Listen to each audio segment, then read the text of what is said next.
Morning. Welcome to the start of a new week. I hope you're feeling well, enjoying the summer weather, including the life-giving rain. I had a bit of a sleepless night on Saturday. I was woken up about 3 a.m. by a car alarm going off several times, and then a house alarm a bit later on. So I just lay in my bed and struggled to get back to sleep. But as I lay in my bed, I looked up at the sky. I was asleep with the curtains and the window open, much to Maureen's consternation. And the sky was clear, and I could see several stars shining brightly, and I just lay there and gazed at them until eventually I must have fallen asleep. And when I woke, it was light, and they were gone. Or were they? You know, one of the things I miss from my childhood is that I could often see a sky full of stars. And that's something my grandchildren now will rarely see. And it's like we've stolen the stars away from the children. Wouldn't it be wonderful if the whole world decided to turn all the lights off just for an hour so that we could see what's there, what's truly there? Do you know that there are over 100 billion stars in our galaxy? Most are invisible with the naked eye. But out of those, there are 9,000 that we can see in the whole sky, meaning in any one night we should be able to see 4,500 in the northern hemisphere. And on Saturday night, I thought I was blessed because I saw about 20. And you know, it's becoming harder and harder to pick out our place in the universe. I was reading a research piece from an international team of researchers, and they've created the most detailed atlas of light pollution around the world. They estimate that the Milky Way, which we should be able to see, is no longer visible to about 1/3 of humanity. And that includes 60% of us in Europe and 80% of Americans, because artificial light from cities has created a permanent sky glow at night, which obscures a view of the stars. And isn't that tragic, really? And I do think about the children and the loss that is to them. You know, Caleb and Luca have never looked up in the sky and seen, you know, thousands of stars. And the best night skies I've ever seen were in the far north of Scotland, where I could clearly see the Milky Way. And also the dark sky area of Northumberland. You know, some parts of the world are designated dark sky areas, and there's a part of Northumberland that is that, where light pollution is limited. And also in the bush in Australia, I could see the stars, and I think about those times, and I always think, when I'm back near the city, how much I'm missing.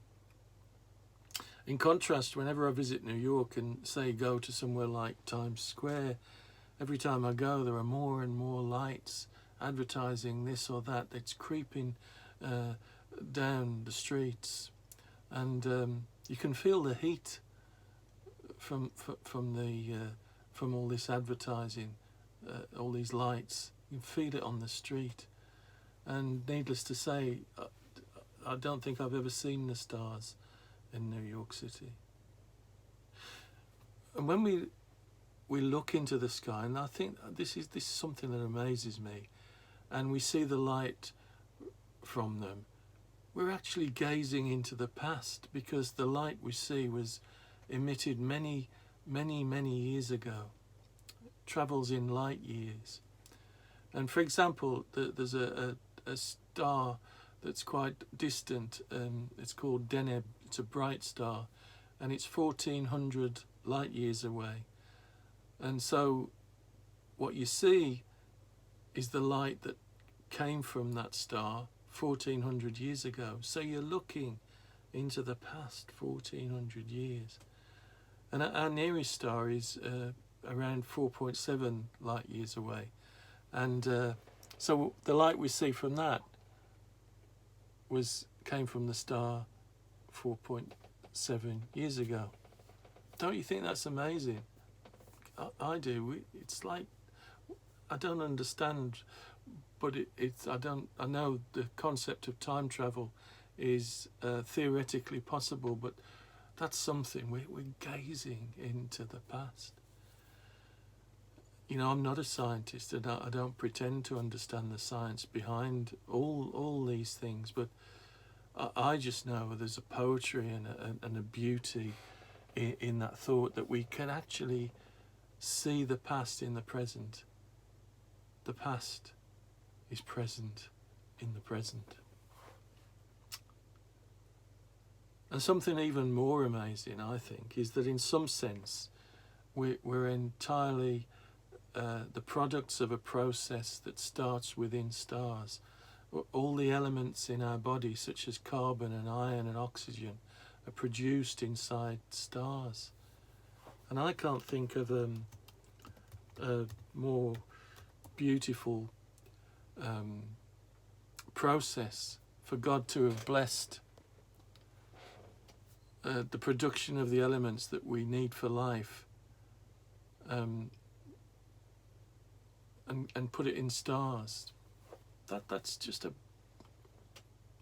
it's so beautiful, isn't it?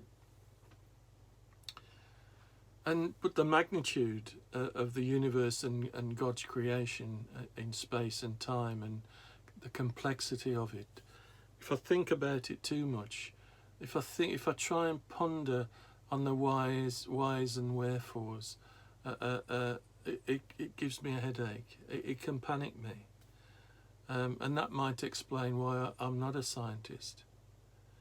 But the unfathomable grandeur of the universe says much about God too, doesn't it? Because He's beyond our understanding. In Isaiah it says, "For my thoughts are not your thoughts, nor your ways my ways, declares the Lord. For as the heavens are higher than the earth, so are my ways higher than yours, and my thoughts than your thoughts."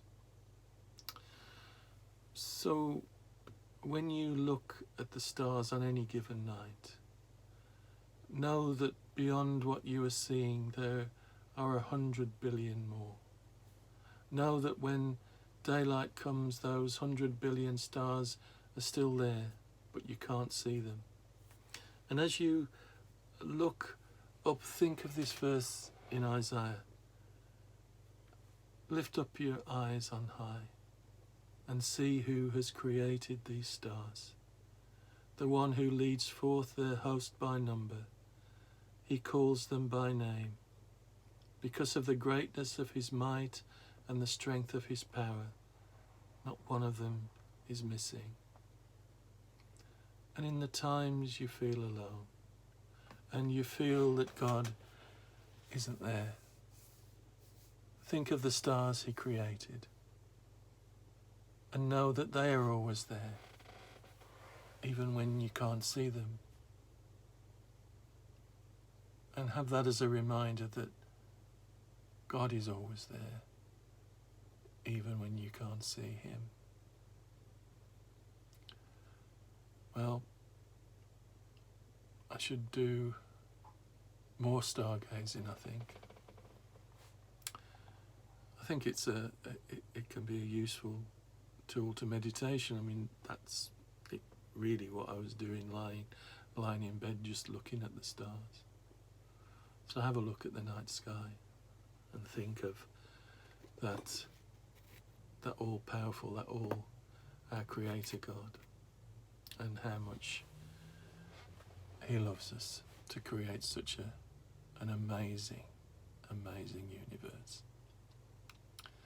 And that's it for now, and I'll speak to you again on Thursday, I think. So take care, look after yourselves, and God bless. Bye-bye.